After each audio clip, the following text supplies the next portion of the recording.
মর্যাদার ব্যাপারে আসছে। রাসূল করিম সাল্লাল্লাহু আলাইহি ওয়াসাল্লাম একদিন নামাজ আদায় করছিলেন, বিষাক্ত বিচ্ছু এসে রাসূলের পা মোবারকে কামড় দিয়ে দিল। আল্লাহ রাসূল নামাজ শেষ করে বললেন, যাও আমার জন্য লবণ আর পানি নিয়ে আসো। লবণ আর পানি আনা হলো।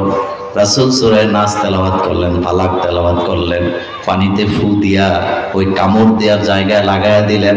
আল্লাহ রাসূল বলেন, কোরআনের বরকতে আল্লাহ আমাকে মাফ করেছে, আল্লাহ আমাকে শেফা দিয়ে দিছে। এই কোরআনের শেফা আছে না নাই? আচ্ছা, আপনাদের এই জেলার নাম কি? একটু জোরে বলেন। আপনাদের এলাকায় কবিরাজ আছে? কথা কন না কেন? কবিরাজে কি দেয়?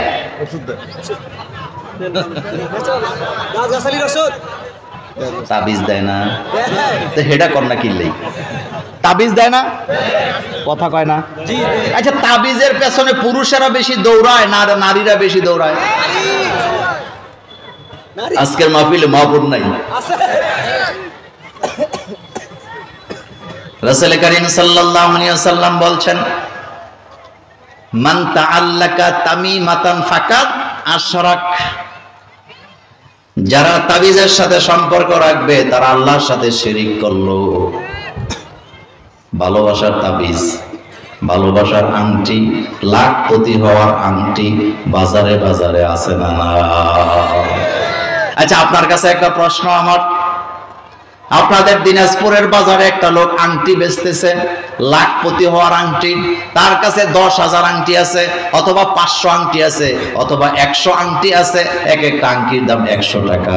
সে আপনাকে ডাকতেছে 100 টাকার আংটি দিয়ে লাখপতি হওয়া যায়। এখন আপনার কাছে জানতে চাই, তার আংটি দিয়ে যদি লাখপতি হওয়া যাইতো তাইলে সে হকারি করে কেন? কথা কন না কেন? আংটি দিয়ে যদি লাখপতি হওয়া যায় তাহলে যে আংটি বিক্রি করে সে হয়তো বাংলাদেশের সেরা করদাতা। কথা বুঝাইতে পারি নাই? আচ্ছা, সম্পদ কে দেয়? দুনিয়ার সব নবীরা সম্পদ চাইছে কার কাছে? বলেন রব্বানা আতিনা। সবাই রব্বানা আতিনা ফিদ দুনিয়া হাসানাতাও ওয়া ফিল আখিরাতি হাসানা ওয়া কিনা আযাবান নার। সম্পদ যদি চাইতে হয়, চাইতে হবে কার কাছে? আমার কলিজার ভাইরা, এবার খেয়াল করেন, আল্লাহ কোরআনের ব্যাপারে বলছেন, অনুনাজ্জিলু মিনাল কোরআন মা হুয়া শিফা। এই কোরআনের ভিতরে তোমাদের জন্য আমি শিফা দিয়েছি। ওই দিকেও যাব না, আমি আমার মূল আলোচনায় যেতে চাই। রাসূল করিম সাল্লাল্লাহু আলাইহি ওয়াসাল্লামকে ইহুদিরা জাদু করলেন। রাসূলের চুল চুরি করে নিয়ে গির দিয়া কুয়ার ভিতরে ফেলে দিছে। রাসূলের কোনো কিছু মনে থাকে না জাদুর আসরে। আল্লাহ 2টা সূরা দিলেন, রাসূলকে প্রতিনিয়ত তেলাওয়াত করলেন। আল্লাহ রাসূলকে জাদু মুক্ত করে দিলেন কে? এটাই হলো সত্য কথা। তো এই সূরার প্রথম আয়াতে আল্লাহ পাক বলছেন, কুল, হে নবী আপনি বলেন, আউযু বিরাব্বিন নাস, আমি আশ্রয় চাই মানুষের রবের কাছে। এক কথায় জবাব দিবেন, মানুষের রবকে? রব শব্দের বাংলা অর্থ হলো প্রতিপালক, যিনি লালন পালন করে, সৃষ্টিও করেন যিনি, লালন পালনও করেন তিনি, সব খাবার দেন তিনি, হেদায়েতের রাস্তাও দেন তিনি। তিনি হচ্ছে আমাদের রব। আর এই রুবুবিয়ত নিয়ে নবীদের সাথে যুগে যুগে রাষ্ট্র ক্ষমতার দ্বন্দ্ব ছিল কি ছিল না? একটু মনোযোগ দিবেন। ফেরাউনের সাথে মূসা আলাইহিস সালামের যে দ্বন্দ্ব ছিল, প্রথম দ্বন্দ্বটা হইছে রব নিয়া। আপনারা কি সজাগ আছেন? কি নিয়া? রব। বলেন কি? রব। আপনি আমি যেন রবের ব্যাপারে ভুলে না যাই।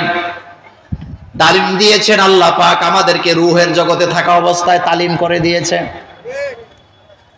আমরা সবাই যখন রূহের জগতে ছিলাম, আল্লাহ পাক সেদিন আমাদেরকে প্রশ্ন করে তালিম দিছে, আলাস্তু বি রাব্বিকুম, আমি কি তোমাদের প্রভু নই? এই কথা কি সত্য না মিথ্যা? তালিমটা কেন দিছে সেদিন? কারণ আল্লাহ জানে দুনিয়াতে যাওয়ার পরে আমার রুবুবিয়ত নিয়ে একদলেরা উল্টা পাল্টা ব্যাখ্যা দিবে, আমাকে মানতে চাইবে না। সেজন্য রূহের জগৎ থেকে তালিম দিয়ে আল্লাহ দুনিয়াতে পাঠিয়ে দিয়েছে। আল্লাহ প্রশ্ন করেছেন, আলাস্তু বিরাব্বিকুম, আমি কি তোমাদের প্রভু নই? ক্বালু বালা, আমরা এক বাক্যে বলেছিলাম আপনি অবশ্যই আমাদের রব। আবার দুনিয়াতে আসার পরে রবের ব্যাপারে আল্লাহ আমাদেরকে তালিম দিলেন, আলহামদুলিল্লাহি রাব্বিল আলামিন।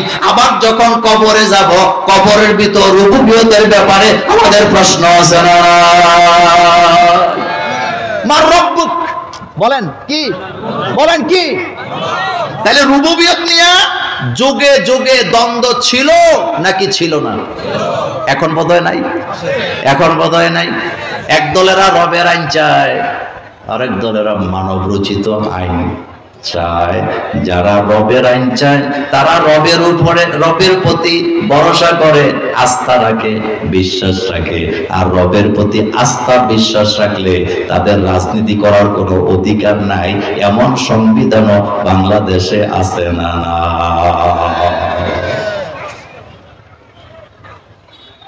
হযরতে মুসা আলাইহিস সালাম যখন ফেরাউনের কাছে দাওয়াত নিয়ে গেলেন, ফেরাউন অহংকারী ছিল, অহংকার নিয়ে কথা বলতো। ফেরাউন কারো দিকে তাকাতো না।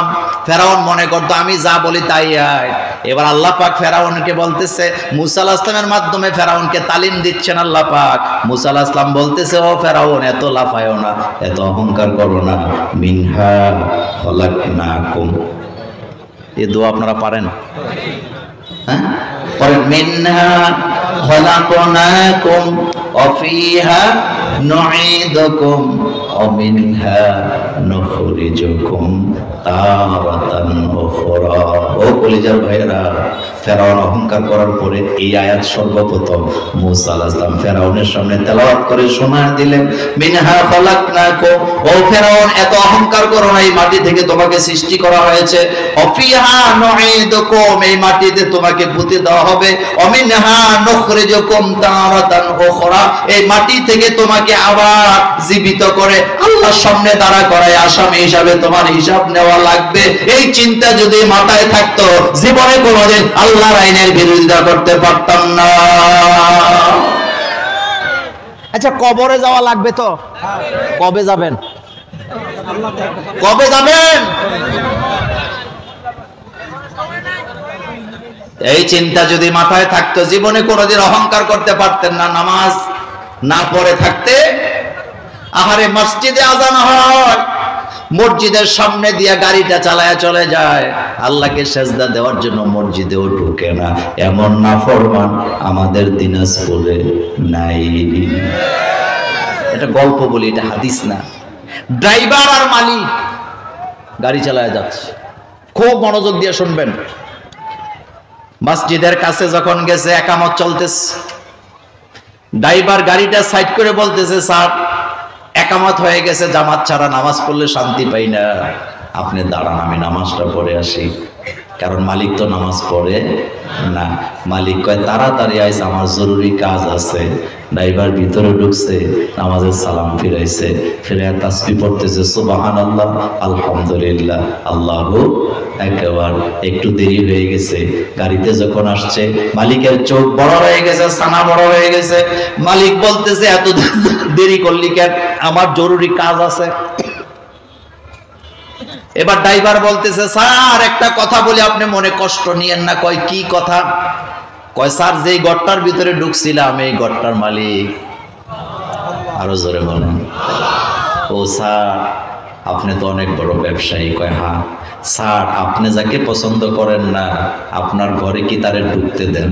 কয়, না, জীবনও দেই না, দেওয়ার তো প্রশ্নই আসে না। কথা কি শুনতেছেন? দেখেন কথাটা কি বলছে। স্যার, আপনি যাকে অপছন্দ করেন, আপনি কি তাকে আপনার ঘরে ঢুকতে দেন? মালিক কয়, প্রশ্নই আসে না, কেন ঢুকতে দেব? আমি তো তাকে পছন্দই করি না। এবার বলতেছে, স্যার এই ঘরটা আল্লাহর। আল্লাহ যারে পছন্দ করে না, তাকে এই ঘরে আল্লাহ ঢুকতে দেয় না। আর আল্লাহ যাকে পছন্দ করে একবার ঢুকলে তারে আর বাইরে ভিতর দিতে চায় না, যার কারণে আমার দেরি হয়েছে। এবার মালিক বুঝে গেছে, আহারে আমাকেই তো কথাটা বলছে। এবার মালিক বলতেছে, তওবা করলাম, আজকের পরে আর নামাজ ছেড়ে দিব না। আজকের মাহফিলে যারা আসছেন একটা কথা কপালে চুমু দিয়া বলে যায়, ইসলামের মানতে, মসজিদে যেতে, নামাজ আদায় করতে, আল্লাহর গোলামি করতে আল্লাহর ভালোবাসার দরকার আছে না? এই যে আপনার মাথায় টুপি, আপনার গালে দাড়ি, এই যে আপনি ইসলামী আন্দোলনের কর্মী, আপনি যে 5 ওয়াক্ত নামাজ জামাতে পড়েন, আপনার বিবিকে পর্দায় রাখেন, নিশ্চিত আল্লাহ আপনাকে ভালোবাসে এই সুযোগটা দিছে। আল্লাহ ভালো না বাসলে আপনি নেক কাজ করতে? আপনার মতো কত মানুষ এখন দোকানে বুট খাইতেছে, কথা কর না কেন, বিড়িও খাইতেছে। আমি দেখে আসছি, আসতে পারে নাই, কিন্তু আপনাকে মাঝখানে এনে বসাইছে কে? শুধু বসাই নাই, আল্লাহ আপনাকে কানে কানে বলতেছে, তুই যাবি না ততক্ষণ, মোল্লা নাজিম শেষ করে না যতক্ষণ। মানে আমারটা দিয়ে আমি বললাম আর কি, এ কথা সত্য না মিথ্যা? কিন্তু আবার অনেকের কিন্তু শয়তানে গুতাইতেছে, চল বান্ধবীরে যে একটা মেসেজ দিয়াই, ঠিকটা আসতে কইলেন কেন? এরকমের পোলাপাট আপনাদের এলাকায় নাই? বিয়ার আগে প্রেম টেম এদিকে হয়টয় না। বিয়ার আগে প্রেম করা হালাল না হারাম? ওই ওয়াজ আজকে করব না, একটা বলে দিয়ে যাই। বিয়ার আগে প্রেম করবা যারা, নিশ্চিত সেকা খাইবা তারা, কথা কর না কেন?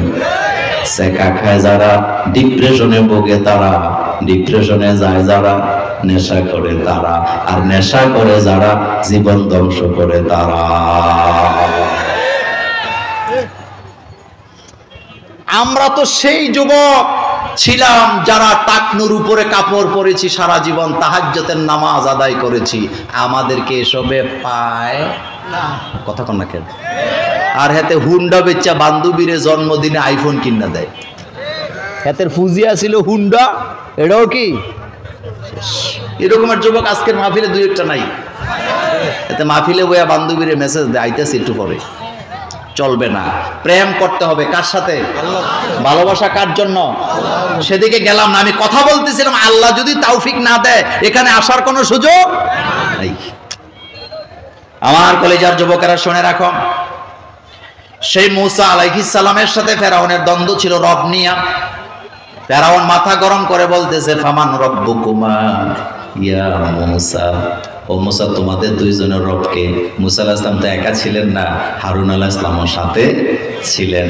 প্রশ্ন করতেছে, ফামান রব্বুকুমা ইয়া মূসা, ও মূসা তোমাদের দুইজনের রবকে? তিনি জবাব দিলেন, রব্বুনাল্লাযী আতা কুল্লা শাইইন খালকাহু সুম্মা হাদা, আমাদের রব তিনি, যিনি আমাদেরকে সৃষ্টি করেছেন, আমাদেরকে হেদায়েত দান করেছেন। আমার কলিজার ভাইয়েরা, বাংলাদেশে ইদানিং কিছু মানুষ বাইর হইছে, হাইটা হাইটা কয় হুজুররা ঠিক নাই, যার কারণে ওয়াজে তাসির হয় না, হেদায়েত হয় না। এই কথা বলা কুফরি, এই কথা বলা কুফরি। কারণ হেদায়েতের মালিক আল্লাহ হুজুরদেরকে বানায় নাই। হেদায়েতের চাবি কার কাছে? একটু জোরে বলেন, হেদায়েত কে দেয়? হযরত নূহ আলাইহিস সালাম তার ছেলেরে হেদায়েত দিতে পারে নাই, কারণ চাবি তার কাছে নাই। হযরত লূত আলাইহিস সালাম তার স্ত্রীকে হেদায়েত দিতে পারে নাই, চাবি তার কাছে নাই। আপনার আমার নবী মুহাম্মদুর রাসূলুল্লাহ সাল্লাল্লাহু আলাইহি ওয়াসাল্লাম নিজের চাচাকে হেদায়েত দিতে পারে নাই, কারণ তার হাতে চাবি নাই। চাবি কার কাছে? নিজের আপন চাচাকে হেদায়েত দিতে পারে নাই। রাসূলের চাচা রাসূলকে ভালোবাসতো, আমরাও ভালোবাসি, কিন্তু তরিকা ভিন্ন। তরিকা আবুল আহাব রাসূলকে ভালোবাসতেন, কিন্তু জান্নাতি না জাহান্নামী। আরো জোরে বলে, কপালে হেদায়েত নেই। ইন্নাকা লা তাহদি মান আহবাবতা ওয়ালাকিন্নাল্লাহা ইয়াহদি মান ইয়াশা। হাবিব ভালোবাসা কাউকে আপনি হেদায়েত দিতে পারবেন না, কারণ হেদায়েতের চাবিটা কার কাছে? আমরা মোল্লারা হেদায়েতের মালিক নই, বিশ্বাস করেন।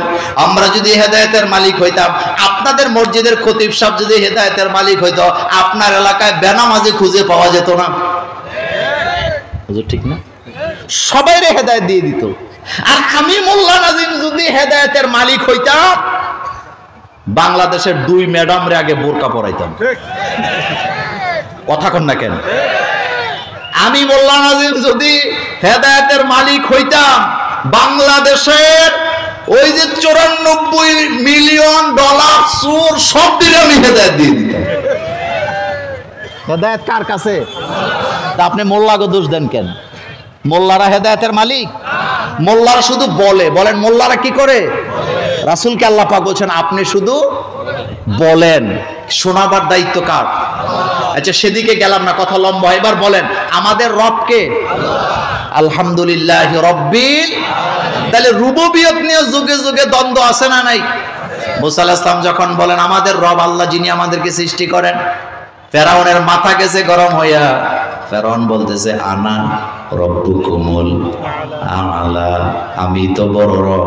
আবার রব আসলো কোত্থেকে? আমি বৃষ্টি দেই, আমি বৃষ্টি থামাই, আমি মানুষকে মারি, আমি মানুষকে জীবন দেই। কত বড় নাফরমান! ইউযাব্বিহুনা আবনাআকুম ওয়া ইস্তাহইয়ুনা নিসাআকুম। 40,000 মায়ের বুক খালি করছে এই ফেরাউন, ছোট্ট ছোট্ট বাচ্চাদেরকে হত্যা করেছেন। আমার কলিজার ভাইয়ারা কিন্তু মুসা আলাইহিস সালামকে বাঁচায় রাখছে কে? দেখেন কি চমৎকার কথা। মুসা আলাইহিস সালামকে আল্লাহ পাক বলতেছেন ফাআওহাইনা ইলা উম্মিকা মা ইউহা। ও মুসা, আমি তোমার মায়ের কাছে ওহী পাঠাইছি। ওহী আসে নবীদের কাছে, বলেন ওহী আসে কার কাছে? আর এখানে আল্লাহ বলতেছে মুসা তোমার মায়ের কাছে ওহী পাঠাইছি। সুবহানাল্লাহ, বাইজিয়ে কই না কার কাছে? কার কাছে? কখন? অন্তিম সময় যখন মুসাকে মেরে ফেলার জন্য গ্রাহ করছে বাড়িঘর, আল্লাহ ওহী নাযিল করে মুসার মাকে বলেছেন তোমার বাচ্চাকে তুমি বাক্সে ঢুকাও, সিন্ধুকে ঢুকাবার পরে কাছে রাখবা না, নদীতে ফেলে দাও। সুবহানাল্লাহ, বাইজিয়ে কোথায় ফেলে দাও? রব কারে কয় দেখেন কিভাবে সংরক্ষণ করে, নদীতে ফেলে দাও।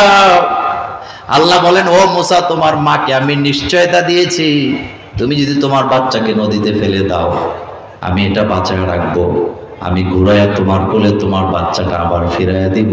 কারণ সে তো ইসলামী আন্দোলনের কর্মী, তাকে তো দুনিয়া থেকে বিদায় করার ক্ষমতা কারো নেই। আমার কথায় কেউ রাজনীতি খুঁজেন না, কষ্ট পাইয়েন না। আল্লাহ কোরআনে বলছেন লা ইয়াদুররুকুম ইল্লা আযা। ও ইসলামী আন্দোলনের দলের কর্মীরা, বাতিল শক্তি তোমাদের সাময়িক কতদিন কষ্ট দিতে পারবে, তোমাদেরকে জেল দিতে পারবে, জরিমানা দিতে পারবে, কয়েকজনকে ফাঁসিতে লটকায়া দিতে পারবে, কিন্তু তারা তোমাদেরকে নিশ্চিহ্ন করে দিতে পারবে না। এ ওয়াদা কার? এ ওয়াদা কার? লা ইয়াদুররুকুম ইল্লা আযান। আল্লাহ পাক বলেন সাময়িক কষ্ট দিতে পারবে, আমার জমিন থেকে তোদেরকে তারা নিশ্চিহ্ন করে দিতে পারবে না। পারছে নাকি? পারছে নাকি? মুছে তেল দিয়া বলেন, মুছে তেল দিয়া। এখন মনে মনে কয় কি করলাম? এখন মনে মনে কয় আচ্ছা বলেন তো, সেনাবাহিনীর প্রধান সাংবাদিক সম্মেলনে আইসা প্রথম কার নাম কইছে? কথা কর না কেন? এটা আমরা বলে দিছি বলার জন্য। কাপে কাপে মিলায় নিবেন। আমার কলিজার ভাইরা, আমি তো মোল্লা, আমার মোল্লাগিরি করা আমার কাজ, কারণ আমি তো আল্লাহর দাওয়াত দিতে আপনাকে এসেছি। এই বাংলাদেশে যদি কোরআনের আইন কায়েম হতো, রবের আইন কায়েম হতো, চুরি কমতো কি কমতো না? সাদাবাজি কমতো কি কমতো না? একটা কথার জবাব দেন। আল্লাহ কোরআনে বলছেন আস-সারিকু ওয়াস-সারিকাতু ফাকতাউ আইদিয়াহুমা।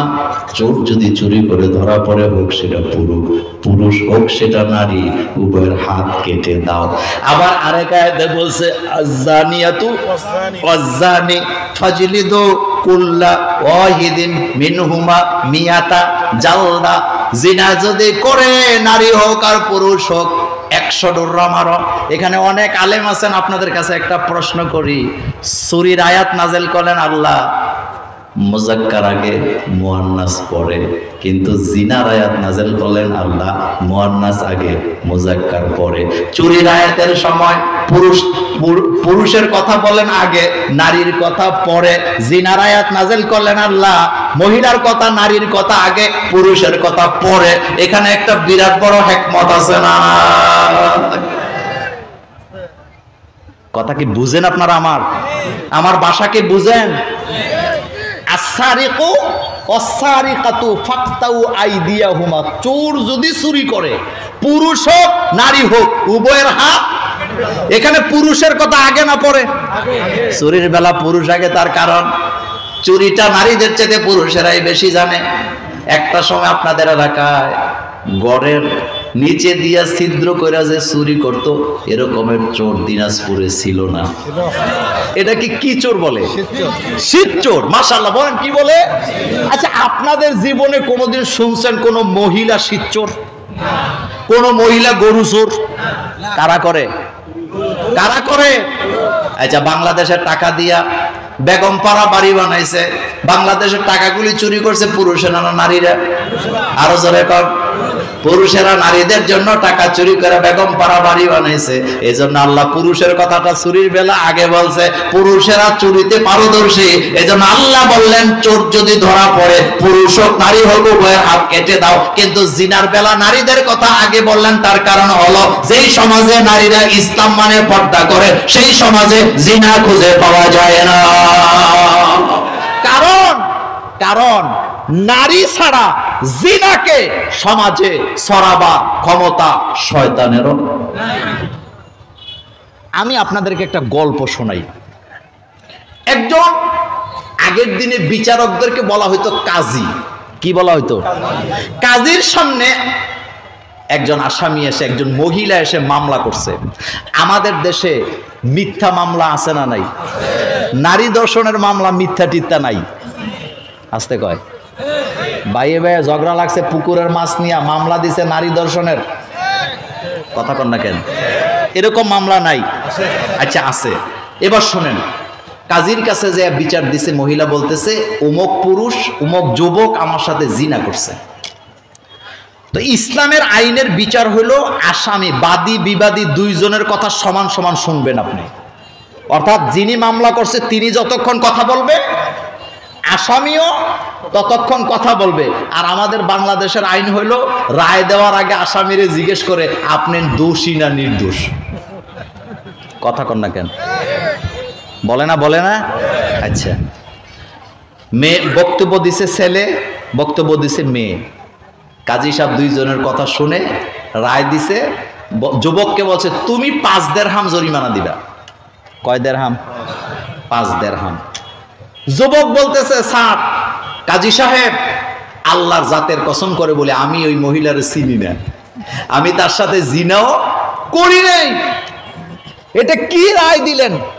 কাজী মুস্কি এসে বললেন তোমার বিরুদ্ধে যদি মিথ্যা রায় হয়ে থাকে, মামলা যদি মিথ্যা হয়ে থাকে, তোমার রব তোমাকে উত্তম সাজা দিবে। সুবহানাল্লাহ। ভাই জি, কি দিবে? উত্তম সাজা। যুবককে আপনি রায় দিছেন, টাকা দিয়ে দিলাম, ইজ্জত বাঁচানো ফরজ। 5 দিরহাম দিয়ে যুবক দাঁড়ায় আছে। কাজী বলতেছে মহিলাকে তুমি আগে চলে যাও। মহিলা এজলাস থেকে বের হইয়া মনে মনে ভাবতেছে এই রকমের মামলা যদি মাসে 1-2টা করা যায় সংসার খরচটা চলবে। এরকমের মামলা, এরকমের সাক্ষী আমার বাংলাদেশে ছিল না। আর আস্তে কোন কেউ শুনবো? ছিল না। আচ্ছা, এখন মহিলা খুব আনন্দের সাথে যাচ্ছে 5 দিরহাম একটু পরপর দেখে। একটু যাওয়ার পরে বিচারপতি ওই যুবককে বলতেছে তুমি যাও, যাইয়া ওই মহিলার হাত থেকে 5 দিরহাম ছিনিয়ে নিয়ে নাও। ছিনাইয়া, আপনারা কি বলেন? ছিনিয়ে নাও, হ্যাঁ, কেড়ে নাও। এক তো নাসুন্না বুড়ি আবার পাইছে ঢোলে বাড়ি দিছে, দৌড়। টাকা তো তার দিছে তো খামোখা, দৌড়ে রাস্তার মধ্যে যে ওই মহিলারে ধরছে। ধরে বেচারা আধা ঘন্টা দস্তাদস্তি, আপনারা কি বলেন? হ্যাঁ, আধা ঘন্টা দস্তাদস্তি করছে। কিন্তু টাকা আনা তো দূরের কথা, মহিলার হাতের মুঠটাই খুলতে পারে নাই। কারণ আমাদের মা বোনরা, আমাদের স্ত্রীরা মুঠ করলে এটা কথা কন না কেন? মাঝে মধ্যে আমার সাথেও হয়, একবার নিলে এটার পাইলা। ব্যর্থ চেষ্টা করে না, যেটা নিয়ে যাবে দিয়ে দিবেন। এটা আইনা লাভ আছে। বিবিকে মাঝে মধ্যে হাত দিয়ে দিবেন, দেননি আপনারা? দিবেন, এটা সুন্নাহ। সেই ওয়াজ তো আর আজকে করি নাই। আধা ঘন্টা পর ছেলেটা হাঁপাইতে হাঁপাইতে বিচারপতির কাছে এসে বলতেছে স্যার 5 দিরহাম গেছিল, হেডেই তো ভালো আছিল। এখন তো টাকাও গেছে, এনার্জিও গেছে। বিচারপতি বলতেছে কেন? আধা ঘন্টা যাবত দস্তাদস্তি করলাম, টাকা আনা তো দূরের কথা, মহিলার মুডটাই তো খুলতে পারি নাই। মুড বলেন আপনারা? মুডটাই তো খুলতে পারি নাই। বিচারপতি 2 জন পুলিশ পাঠাচ্ছে, যা ওরে ধরে নিয়ে আসো। এবার মহিলাকে নিয়ে আসছে, এই পাশে দাঁড়া করায় বলতেছে, তুমি যুবককে 10 দিরহাম জরিমানা দাও। কত? 10। বাড়ছে না কমছে? মহিলার চোখ রাঙ্গায় বলতেছে, এক তো দিলেন 5 দিরহাম, আবার সে আমার রাস্তায় যে হামলা চালাইছে, আপনি ওইটার বিচার না করে উল্টা 10 দিরহাম। বিচারপতি বলতেছে, তুমি মিথ্যা মামলা করছো, কারণ যেই পুরুষ, যেই যুবক তোমার হাতের মুঠটাই খুলতে পারে না, সেই যুবক তোমার সাথে জিনা করলো কেমন? বিচারপতি হইতে হইলে মাথার মধ্যে ঘিলু লাগে। টাকার জোরে বিচারপতি হইয়া কোরআনের পাখিদের বিরুদ্ধে রায় দিলে ভারতের সীমানায় যাইয়া কলা পাতায় শোয়া লাগে। কথা বুঝাইতে পারি নাই? কথা বুঝাইতে পারি নাই? ঘিলু লাগে, বিচারপতি হইতে ঘিলু লাগে। এমনি এমনি বিচারপতি হওয়া যায় না। সেদিকে গেলাম না আমার কলিজার ভাইয়েরা, আমাদের রবকে। মুসা আলাইহিস সালামের সাথে ফেরাউনের দ্বন্দ্ব এটা নিয়ে। ফেরাউন বলতেছে আনা রব্বুকুমুল আলা, আমি তো বড় রব, আবার রবকে আনা রব্বুকুমুল আলা, আমি তোমাদের বড় রব। সে কি বড় রব? চিল্লায় বলেন, সে কি বড় রব? কষ্টের কথা বলি, কয়েকদিন আগে একটা ভিডিওতে দেখলাম, আমাদের দেশে যিনি চলে গেছে, তিনি বলতেছে তার বোন নাকি তাকে বলছে যে আপনি 20 কোটি মানুষকে খাওয়াইতে পারেন, 10 লক্ষ রোহিঙ্গাকে খাওয়াইতে পারবেন না, তাদেরকে নিয়ে আসেন, আপনি তাদেরকে খাওয়ান। আমি ওনাকে ছোট করার জন্য কথা বলছি না, কিন্তু আমি আমার বুকে হাত দিয়ে বলছি, উনি যে বলেছেন 20 কোটি মানুষকে উনি খাওয়াইছে, এটা মিথ্যা কথা, কারণ ওনার জীবনে উনি আমাকে 1 লোকমা ভাতও খাওয়ায় নাই। খাওয়াইছে কি আমাদের? এই যুবক জোরে বলো, কে খাওয়াইছেন? এই যুগে যুগে যারা এরকম তারা এগুলোই বলে, আমি খাওয়াই, আমি পড়াই। ফেরাউনও সেম কথা বলছে, আনা রব্বুকুমুল আলা, আমি তো তোমাদের বড় রব, আবার রব কোত্থেকে? এবার আল্লাহ পাক সুবানিটা কেমন দিছিল? কোন জায়গায় দিছে? চিল্লায় বলো, কোথায়? এবার খেয়াল করেন, আমি 2 নম্বর আয়াতে যেতে চাই। আল্লাহ রাব্বুল আলামিন বলছেন, কুল আউযু বিরাব্বিন নাস, হে নবী আপনি বলেন আমি আশ্রয় চাই মানুষের রবের কাছে। মালিকিন নাস, মানুষের মালিকের কাছে। দিনাজপুরের ভাইয়েরা, ভবিষ্যতে দেখা হবে কিনা আমি গ্যারান্টি দিতে পারি না, কিন্তু একটা কথার জবাব দেন, মানুষের মালিককে। খবরদার, এই মানুষের মালিক হচ্ছে আল্লাহ। হোক লোকটা হিন্দু, তার মালিকও আল্লাহ। হোক সে খ্রিস্টান, তার মালিকও আল্লাহ। হোক সে গরিব, তার মালিকও আল্লাহ। তার উপরে যদি আপনি অত্যাচার করেন, মানুষের মালিক আপনাকে ছেড়ে দিবে না, এটা কার ওয়াদা? আমার কলিজার ভাইয়েরা, মালিকিন নাস, মানুষের মালিক হচ্ছে আল্লাহ। আর এই আল্লাহর গোলামদের উপরে, অর্থাৎ মানুষের মালিক আল্লাহ, এই মানুষের উপরে যুগে যুগে যারাই অত্যাচার করছে, একটারেও আল্লাহ ইজ্জত নিয়ে দুনিয়া থেকে যেতে দেয় নাই। এই পৃথিবীতে সর্বপ্রথম অত্যাচারী ব্যক্তি হলো কাবিল। কথা কন না? কে? নিজের ভাইয়ের উপরে অত্যাচার করেছে। ভাইকে সামনাসামনি দাঁড়ায়া বলতেছে, লা আক্তুলান্নাকা, আমি তোমাকে হত্যা করব। ভাই জবাব দিলেন, লা ইন বাসাত্তা ইলাইয়া ইয়াদাকা লিতাকতুলানি, তুমি যদি আমার দিকে তোমার হাতকে প্রসারিত করো আমাকে হত্যা করার জন্য, আমি তোমাকে হত্যা করব না। ইন্নী আখাফুল্লাহ, কারণ আমি ভয় পাই কাকে? ভাই ভাইয়ের উপর অত্যাচার করার কারণে আল্লাহ কোরআনে জানায় দিছে কাবিল হলো জাহান্নামী, সারাটা জীবন জাহান্নামে জ্বলবে। মানুষ যত মানুষ হত্যা করা হয় এই জায়গা থেকে গুনাহ কাবিলও ভাগ পাবে। আর আমার বাংলাদেশের ভাই ভাইয়ে বাবার বাড়িটা 5% জায়গার ভিতরে 50% জায়গা বরাদ করা, বাকিটা খালি জায়গা। এই জায়গা নিয়ে ধাক্কাধাক্কি কইরা নরম ভাইটাকে গর্তের মধ্যে নিয়ে বাড়ি বানাইতে দেয়, এমন ভাই আমাদের দিনাজপুরে না। আমি বোধহয় কথাটা বুঝাইতে পারি নাই। বাবার বাড়ি হলো 5 শতক। কয় শতক? 5 শতকের ভিতরে 2.5%, আপনারা শতকই তো বলেন নাকি, 2.5% ভরাট করা বাড়ি, বাকি 2.5% খাল। এই তো বুঝছি, আপনারা আমাকে সাপোর্ট দেন। বাড়ি 2.5% কি? এখন এটা নিয়ে ঝগড়া আছে না নাই? কয় জায়গা সমান সমান তো, কিন্তু তুই নেবি খাল, আমি নেবো বাড়ি। এমন সালাক ভাই আজকের মাহফিলে একজন না। আজকে কোরআন সামনে নিয়ে ফতোয়া দিয়ে গেলাম, বাইকে ঠকাইছো, জীবনেও শান্তি পাবো না। আল্লাহ রাসূল হাদিসে বলেছেন 3 ব্যক্তি মৃত্যুর আগে শাস্তি না পাইয়া মরবে না, 3টা পাপের শাস্তি। 1 নম্বরে কাতে রেহেব, যারা রক্তের সম্পর্ক ছিন্ন করে, রক্তের সাথে বেঈমানি করে, দুনিয়াতে তাদেরকে শাস্তি না দিয়া মৃত্যু দিবে না কে? আরেক হাদিসে রাসূল বলছেন লা ইয়াদখুলুল জান্নাহ কাতে রেহেম, যারা রক্তের সম্পর্ক ছিন্ন করে, যেমন বোনের সাথে, ভাইয়ের সাথে, ফুফুদের সাথে, চাচাদের সাথে, চাচিদের সাথে, জ্যাঠাদের সাথে যারা রক্তের সম্পর্ক ছিন্ন করে, যত বড় আলেম হোক, যত বড় নেতা হোক, আল্লাহর জান্নাতে যেতে পারবে না। বোনের হক দেয় না, এরকমের লোক আজকের মাহফিলে নাই। জমি জামা ভাগ করার সময় ভাইয়েরা বাড়ি ঘর জমি ভালো ভালো নিয়ে যায়। কিছু কিছু আছে চালাক, বোনদের জন্য ওই যে কি ডাঙ্গা, গুগুডাঙ্গা বলেন, কি ডাঙ্গা, ওই গুগুডাঙ্গার মাঝখানে 2 শতক। বোনেরা এসে বলতেছে আমরাও তো বাপের ঘরে হইছিলাম, করোনার আইনে তো আমাদের জন্য বাপের সম্পত্তিতে সম্পদ আছে, আমাদেরটা কই? ওই যে বলছে যুবক, এবার দেখায় দে তোমাদেরটা খাই নাই, আমরা কারো সম্পদ খাই না, তো রাখছো কই? ওই গুরু ডাঙ্গা। এমন ভাই আল্লাহর আদালতে আসামি হওয়া লাগবে।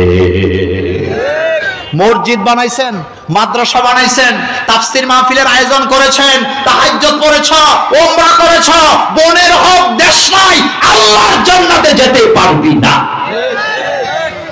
আমি ফতুয়া দিয়ে গেলাম, পারবি না জান্নাতে যেতে, ধরা পড়বি তুই। 1% বোনকে ঠকানো যাবে। আর আমাদের বাংলাদেশে একটা কথা বলে, অংশ নিলে নাকি ধ্বংস হয়। এগুলি কুফুরি কথা, এগুলা কুফুরি কথা, আল্লাহর কোরআনের আইনের বিরুদ্ধের কথা। কারণ 1 ভাই যদ্দুর পাবে 2 বোন তদ্দুর পাবে, এটা কার আইন? আরো চিল্লায় বলো, কার আইন?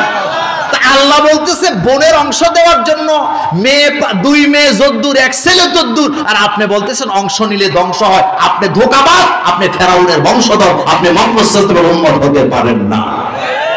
কারণ রাসূল সাল্লাল্লাহু আলাইহি ওয়াসাল্লামের ফয়সালা যারা মানে না, আল্লাহর ফয়সালা যারা মানে না, ওয়ালাম ইয়াহকুম বিমা আনজালাল্লাহ ফাউলাইকা হুমুল কাফিরুন ফাউলাইকা হুমুজ জালিমুন ফাউলাইকা হুমুল ফাসিকুন। তারা জালেম, তারা কাফের, তারা ফাসিক। এখন বোনের অংশ দিতে হবে, এটা আইনটা কার? আল্লাহ। কিন্তু মানতে রাজি না। রাসূল করিম সাল্লাল্লাহু আলাইহি ওয়াসাল্লাম মুসলিম শরীফের হাদিসে বলেছে, কোন ভাই যদি একটা বোনকে লালন পালন করে বাবার অনুপস্থিতিতে, এমন ঘটনা ঘটে না? বাপ মরে গেছে, বড় ভাই বোনদেরকে পালে। সহিহ মুসলিমের হাদিসে আসছে, রাসূল সাল্লাল্লাহু আলাইহি ওয়াসাল্লাম বলেছেন, কোন ভাই যদি তার বোনকে লালন পালন করে, এরপরে যদি পাত্রস্থ করে, তার হক তাকে বুঝাইয়া দেয়, ওই ভাইয়ের জন্য আল্লাহর জান্নাতের দরওয়াজা ওয়াজিব হয়ে যায়। শুধু কন্যা সন্তান পাললে জান্নাত, এটা যেমন আছে, ভাই যদি বোনকে পালে লালন পালন করে তার জন্য জান্নাতের কি আসে ঘোষণা আছে। যাক, সেদিকে গেলাম না। বলে তো মানুষের মালিক কে? আর এই মানুষের সাথে যদি আপনি জুলুম করেন, আপনাকে কে ছাড়বে না? এবার খেয়াল করেন, কাবিল অত্যাচার করেছিল ভাইয়ের সাথে, আল্লাহ তাকে জাহান্নামী বলে ঘোষণা দিয়েছেন এই কোরআনুল কারিমে। নমরুদ অত্যাচার করেছে, তার ব্যাপারে তাকে আল্লাহ লাঞ্ছিত করে দুনিয়া থেকে বিদায় করেছে। ফেরাউন অত্যাচার করেছে মানুষের উপরে, ফেরাউনকে নদীতে চুবায়া চুবায়া মেরেছেন কে? ওয়াজাওয়াজনা বিবানি ইসরাঈল আল বাহর ফাআতবাহু ফিরআউন ওয়া জুনুদুহু বাগিয়া ওয়া আদওয়া হাত্তা ইযা আদরাকাহুল গরাক قال آمنت أنه لا إله إلا الذي آمنت به بنو إسرائيل। আল্লাহ যখন ফেরাউনকে পানিতে চুবাচ্ছিলেন, ফেরাউন একবার পানির নিচে যায়, আবার পানির উপরে ওঠে, এবার বলতেছে আমানতু আন্নাহু লা ইলাহা ইল্লাল্লাযী আমানাত বিহি বানু ইসরাঈল। আমি ঈমান আনলাম ওই আল্লাহর উপরে, বনি ইসরাঈলের লোকেরা যে আল্লাহর উপরে ঈমান আনছে। এখন আপনি একটু খেয়াল করে দেখেন, ফেরাউন বিপদে পড়া আল্লাহর উপরে ঈমান আনে, আল্লাহর জিকির করে, আর আমার বাংলাদেশের নেতা বিপদে পড়লে দাড়ি কামায়া ফেলায়, এমন নেতা আছে না?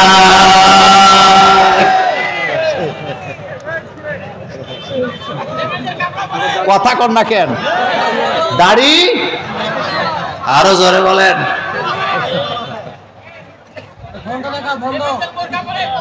উস্তাদ সৈয়দ আবুল আলা মওদুদী রাহিমাহুল্লাহ, তিনি একটা দারুণ কথা বলে গেছেন। তিনি বলেছেন, দাড়ি যদি আগে গালে গজায়, হৃদয়ে যদি দাড়ি না গজায়, এই দাড়ি বিপদে পড়লে টিকে না। আর দাড়ি যদি আগে হৃদয়ে গজায়, গালে যদি পরে দাড়ি উঠে, এই দাড়ি ফাঁসির মঞ্চে নিয়ে গেলেও এই দাড়ি সে ছেড়ে দেয় না। কথা বুঝাইতে পারি নাই? সৌদি আরব থেকে একটা ছেলে আসছে, আমার খুব ভক্ত, আমার পিছে জুমা পড়তে আসছে। তা আমি যেখানে জুমা পড়ে, অনেক দূর দূরান্ত থেকে লোকেরা আসে গাড়ি টাড়ি নিয়ে জুমা পড়ার জন্য। অনেকে আপনারা দেখেনও, কয়েকজন আমাকে বলছো যে হুজুর আপনার জুমার আলোচনাগুলি দেখি, বিষয় আলহামদুলিল্লাহ। তো শুনেন, যুবক এসে আমার জন্য একটা দামি একটা আতর নিয়ে আসছে। আমার আতর খুব পছন্দ। আতর দিবেন, স্প্রে করবেন না। অনেকে রুমের ভিতরে ডেলি 6 বার স্প্রে দেয়, এগুলা গ্যাস, এগুলা দিলে ক্যান্সার হবে, ভালো জিনিস না। রাসূল কি দিতেন? কথা কয় না। আতর দিবেন, এটা নরমাল জিনিস, এটার মধ্যে কোনো ভেজাল নাই, এটা ন্যাচারাল, ফুলের গ্রান এটা। তো যুবক আমাকে বলতেছে, হুজুর দাড়িটারি খুব সুন্দর, দোয়া করেন, ইনশাল্লাহ সৌদি থেকে আসছি তো দাড়িটারি রেখে দিছি। আচ্ছা ঠিক আছে, রাখ। দাড়ি রাখছে, আর আমার সাথে দেখা নাই। 5-6 মাস পরে হঠাৎ যুবকের সাথে আমার দেখা, চিনতে পারতেছি না। কুমিল্লার পুলিশ লাইনের সামনে আমার সাথে মুসাফা করতে আসছে। মুসাফা করলাম, বললাম কি ব্যাপার? কয় হুজুর মনে কিছু নিয়েন না, দাড়ি তো ফালাই দিছি। তা আমি গেলাম, বাইরে দাড়ি ফালাইছো কেন? কয় হুজুর অনেক বিয়ে দেখছি, কিন্তু বিয়ে হচ্ছে না, এই জন্য দাড়ি ফেলায় বিয়ে করছি। আচ্ছা, আপনারা দিনাজপুরের মানুষ বলেন তো, বিয়ে করতে দাড়ি ফালানো লাগে? আমরা হুজুররা বোধহয় বিয়ে টিয়ে করছি না। কথা কন না কেন? হ্যাঁ, হুজুরদের দাড়ি নেই। হ্যাঁ, আচ্ছা বলেন তো, যুগে যুগে দাড়িওয়ালা মানুষের জন্য নারীরা পাগল ছিল নাকি দাড়ি ছাড়া? ইব্রাহিম আলাইহিস সালামের জন্য যে হযরতে সারা বিয়ের প্রস্তাবে রাজি হয়েছিলেন, দাড়ি ছিল কি ছিল না? ইসুফ আলাইহিস সালামের বোধহয় দাড়ি ছিল না। কথা কয় না কেন? খাদিজাতুল কুবরা, আকাশের নিচে জমিনের উপরে এত মর্যাদার নারী নেই। রাসূলকে বিয়ে করলেন, রাসূলের বোধহয় দাড়ি ছিল না। 9 বছরের আয়েশা, মা আয়েশা রাসূলকে বিয়ে করলেন, রাসূল সাল্লাল্লাহু আলাইহি ওয়াসাল্লামের বোধহয় দাড়ি ছিল না। মা আয়েশা রাসূলকে কতটা ভালোবাসতেন। সকালবেলা তিনি তখন প্রেসিডেন্ট, আমার রাসূল তখন প্রেসিডেন্ট। রাসূল তখন কি প্রেসিডেন্ট? আস্তে কয়, রাসূল প্রেসিডেন্ট ছিলেন না? আর আস্তে কন, রাসূল সেনাপ্রধান ছিলেন না? রাসূল সাল্লাল্লাহু আলাইহি ওয়াসাল্লাম খতিব ছিলেন না, প্রধান বিচারপতি ছিলেন না, ছিলেন না কোনটা? রাসূল তখন প্রেসিডেন্ট, ইউসুফ আলাইহিস সালাম প্রেসিডেন্ট ছিল না? আর আমরা মোল্লারা এখন প্রেসিডেন্ট হইতে চাইলে হুজুরদের রাজনীতির দরকার কি? তো রাজনীতি এত খারাপ হলে তুই রাজনীতি করস কি লিগে? কথা ঠিক না? হযরতে ইউসুফ আলাইহিস সালাম যে রাষ্ট্রপ্রধান হইলেন, প্রেসিডেন্ট হইলেন, ইউসুফ আলাইহিস সালাম বলতেছে রব্বি কাদ আতাইতানি মিনাল মুলকি ওয়া আল্লামতানি মিন তাওয়িলিল আহাদিস। হযরত ইউসুফ আলাইহিস সালাম প্রেসিডেন্ট হওয়ার পরে বলতেছে আল্লাহ, রাষ্ট্রপ্রধান আমি হতে চাই নাই, তুমি আমাকে রাষ্ট্রপ্রধান বানাইছো। রাষ্ট্র কেমনে চালায় আমি জানতাম না, তুমি আমাকে পদ্ধতি শিখাইছো। আমার দিনাজপুরের ভাইয়েরা তাহলে বোঝা গেল যে আল্লাহ নামাজ শিখায় সে আল্লাহ রাষ্ট্র চালনা শিখায় কি শিখায় না?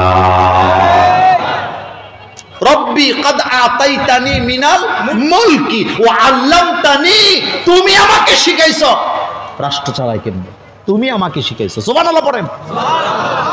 হযরতে রাসূল করিম সাল্লাল্লাহু আলাইহি সাল্লাম তখন প্রেসিডেন্ট।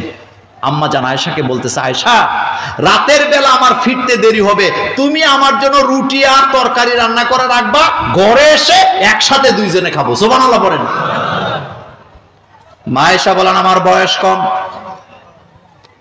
রাসূল সারাদিন আমার কাছে নাই। নতুন নতুন যখন বিয়ে হয় মেয়েরা কম ঘুমায় না বেশি ঘুমায়? কতখানা দিনাজপুরের মানুষ। আর আমার দেশে নতুন বধূদের দোষ ধরার জন্য একদল মানুষ চ্যাম্পিয়ন আছে না? নতুন বধূ আপনারা কি বলেন? নতুন বউ। নতুন বউ যখন শ্বশুর বাড়িতে আসে হাসলেও দোষ, না হাসলেও দোষ। কথা কর না কেন? কথা বললেও দোষ, না বললেও দোষ। খাইলেও দোষ, না খাইলেও, ঘুমাইলেও দোষ, না ঘুমাইলেও। না হাসলে কয় গান্ধামুখী। আপনারা কি বলেন? হ্যাঁ, গম্ভীর। কি বলে? আর যদি হাসে কয় লজ্জা নাই, খালি হাসে। কথা যদি না বলে কয় কারোর সাথে মিশতেই পারে না, কি বউ নিয়ে আইছে। কথা বেশি কয় বাঁচাও। কথা কর না কেন? আরো জোরে বলেন। এমন ঘটনা আপনাদের দিনাজপুরে না? মা আয়েশা বলেন আমি ছোট মানুষ, আমার অনেক ঘুম। তখন আমি একটা পাতিলার মধ্যে আটা নিয়ে খামির করছিলাম, কখন যে ঘুম আসছে আমি জানি না। আমি কাইট হয়ে ঘুমায় গেছি। আমার খামির গুলা দুইটা বকরির বাচ্চা এসে খেয়ে ফেলেছে। রাতের বেলা ক্ষুধার্ত রাসূল রাষ্ট্র পরিচালনার পরে আমার ঘরে ঢুকলেন। ঢুকে দেখছে রাসূল আমি ঘুমায় আছি, আমার খবর নাই। বিশ্ব নবী রাহমাতুল লিল আলামিন, ক্লান্ত শ্রান্ত ক্ষুধার্ত নবী আমাকে একটা ডাকও দেয় নাই।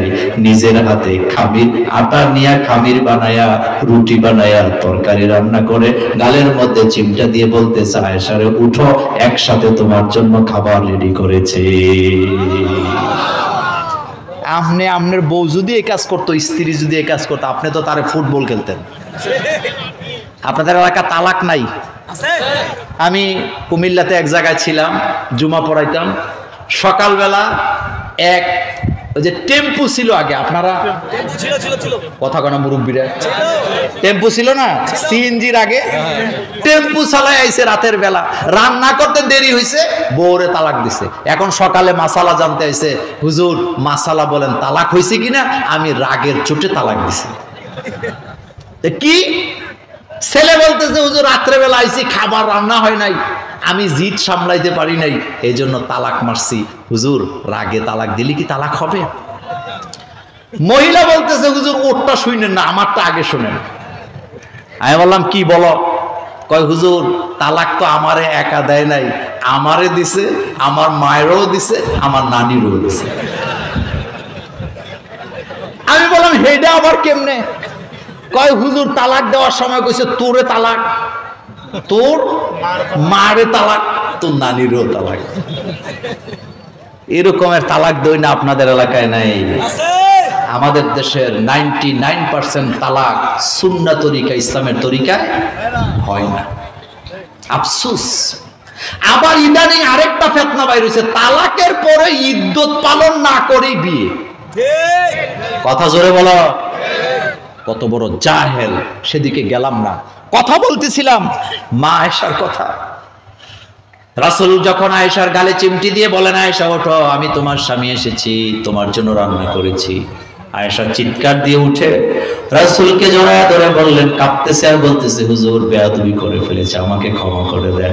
আল্লাহ রাসূল বললেন, ক্ষমা চাইতে হবে না রে আয়েশা, আমি নবী হিসাবে তোমার সামনে দাঁড়াই নাই, এটা আমার দাম্পত্য জীবন, তুমি আমার স্ত্রী, এটা আমার পরিবার।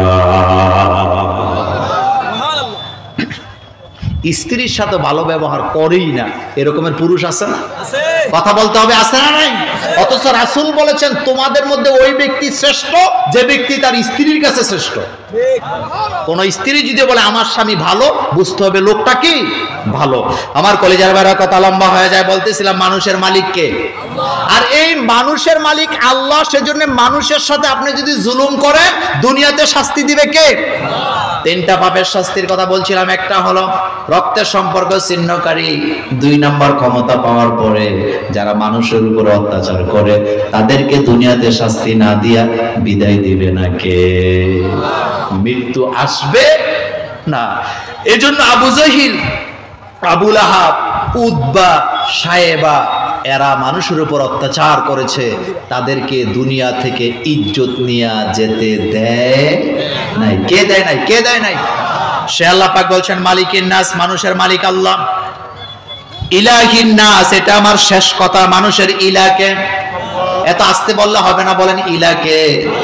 ইলার বাংলা অর্থ হলো আইনদাতা, বিধানদাতা। আমাকে আল্লাহ আমার মালিক, আল্লাহ আমার রব, তিনি ছাড়া আমার উপরে মাতাব্বরি করার ক্ষমতা কেউ রাখে না। আপনি আপনার স্ত্রীকে বিয়ে করেছেন মোহরানা দিয়া, সেজন্য আপনি তার উপরে সর্দারি করেন। আর আমরা মানুষ, আমাদের মালিক হলো আল্লাহ। আমাদের আল্লাহ আমাদেরকে খাওয়ান, তিনি আমাদেরকে সৃষ্টি করেছেন। আমাদের উপরে আইন দেওয়ার ক্ষমতা শুধুমাত্র আল্লাহ। জোরে বলেন কার? এখন একটা কথার জবাব দেন। আল্লাহ বলছে, আলা লাহুল খালকু ওয়াল আমরু, সৃষ্টি যার। আরো জোরে বলেন, আরো জোরে বলেন। সৃষ্টি কার? আইন চলা দরকার কার? আইনও চলবে আল্লাহর, সৃষ্টি যার। আকিমুস সালাত, নামাজ কায়েম করো। যে আল্লাহ পাক নামাজ কায়েমের কথা বলেছেন, তিনি আবার বলেছেন আন আকিমুদ্দিন, দিন কায়েম করো। এখানে অনেক আলেম আছেন, একই শব্দে আল্লাহ বললেন নামাজ কায়েম করো, একই শব্দে আল্লাহ বলেন আকিমুদ্দিন, দিন কায়েম করো। পৃথিবীতে যত কিতাব আসছিল, সকল কিতাব ছিল, একটা কিতাবও মোকাম্মাল ছিল না। কিন্তু কোরআনের ব্যাপারে আল্লাহ বলছেন, আলিয়াউমা আকমালতু লাকুম দীনাকুম ওয়া আতমামতু আলাইকুম নি'মা। আল্লাহ বলেন, আজকের এই দিনে আমি তোমাদের জন্য শরীয়তকে পরিপূর্ণ করে দিলাম, মোকাম্মাল দিন তোমাদের জন্য দিলাম। আমাদের ইসলামটা আমাদের জন্য কমপ্লিট কোড অফ লাইফ হিসাবে নাযিল করেছেন কে? রাসূল কারীম সাল্লাল্লাহু আলাইহি ওয়াসাল্লাম দেশ চালাইছে কোরআন দিয়া, কোরআনের আইন দিয়ে বিচার করেছেন তিনি। কিন্তু আমি রাসূলের উম্মত, আমি রাসূলের দেয়া ওয়ারিস নিজেকে দাবি করার পরেও আল্লাহর জমিনে আল্লাহর দিন কায়েমের কথা বলতে পারি না মিম্বরে দাঁড়ায়া। এমন খতিব বাংলাদেশে আছে না? আচ্ছা, আপনারা জীবনে শুনছেন খতিব ভাগ্যা যাইতে? কথা কর না কেন? খতিব বাগজে, মাদ্রাসার প্রিন্সিপাল, কথা কর না কেন? প্রিন্সিপালও বাগজে, ভাইস প্রিন্সিপালও বাগজে, দপ্তরিও বাগজে। কেন বাগছে? কারণ দালালি। কি কি? আচ্ছা, আপনাদের এলাকায় গরু বাজার আছে না? কথা কয় না? গরুর বাজারে দালাল আছে না? আচ্ছা বলেন তো, গরুর বাজারে গরুর মালিকের ক্ষমতা বেশি না দালালের ক্ষমতা বেশি? দালাল ছাড়া কিনেও যায় না, দালাল ছাড়া বিক্রিও হয় না। কিন্তু বাজার শেষ, দালালও শেষ, ঘরে খানা নাই। ঘরে কি নাই? খানা নাই। এই জন্য রবের দিয়ে আইনের বাইরে গেলে তুমি বাগতে হবে, তোমার খানা নাই। এটা চিল্লায় বলেন তো, জমিন কার? আমরা কার? আমাদের ইলাকে। ইলাহুকুম ইলাহু ওয়াহিদ, তোমাদের ইলা একজন, তিনি তোমাদেরকে আইন দেন, তিনি তোমাদেরকে বিধান দেন, তার বিধানের বাইরে যাওয়ার কোনো সুযোগ নাই। এখন আপনাদের কাছে জানতে চাই, আলা লাহুল খালকু ওয়াল আমর ইনিল হুকমু ইল্লা লিল্লাহ, হুকুম চলবে তার যিনি আমাদেরকে সৃষ্টি করেছেন, জমিন যার, আইনও চলবে তার। আমাদের বাংলাদেশেও আল্লাহর কোরআনের আইন চালু হোক, আমরা কি চাই? আর জোরে বলেন, আমরা কি চাই? আজকের এই জনপদের জনতাকে একটা স্লোগান দিতে হবে। আমরা সারা জীবন 50 বছরে অনেক ধরনের আইনে দেশ চলতে দেখেছি, কোরআন দিয়ে কিভাবে দেশ চলে সেটা দেখতে চাই। সুতরাং কোরআনের রাজ কায়েমের জন্য কাঁধে কাঁধ মিলাতে রাজি আছেন মুসলমান? 2 হাত উঁচু করেন, আমার আল্লাহকে দেখাবেন।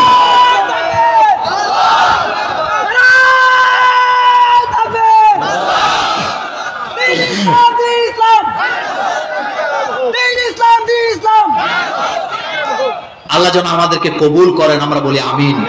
আর জোরে বলি আমিন। আমার কলিজার ভাইয়েরা, ইচ্ছা ছিল আরো কথা বলি, কিন্তু আমি মূলত 12 ঘন্টা জার্নি করে আপনাদের এই একটা প্রোগ্রামের জন্য আমি আসছি। আবার আমাকে 14 ঘন্টা জার্নি করে আমাকে আরেকটা প্রোগ্রামে যাওয়া লাগবে। আমি রোবট নই, আমি একজন মানুষ। ইনশাআল্লাহ ভবিষ্যতে যদি আবারও সুযোগ পাই, আবারও দেখা হবে, আবারও কথা হবে কোরআন থেকে ইনশাআল্লাহ।